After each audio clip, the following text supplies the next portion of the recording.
Okay, so ons het pizza gekry hierso in Silly Beach. Ek het laas in 'n pizza hut geëet in 1990.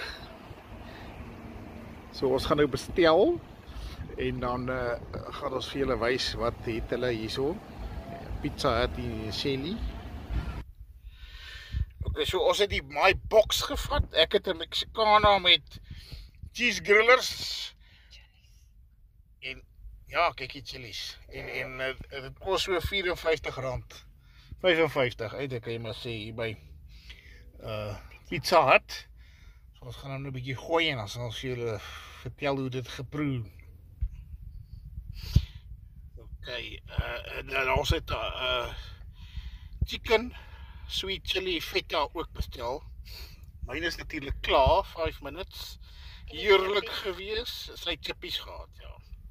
Ook so R55, maar dis so goed soos ek onthou. Baie lekker. As jy met 'n Silly is, doen Pizza Hut.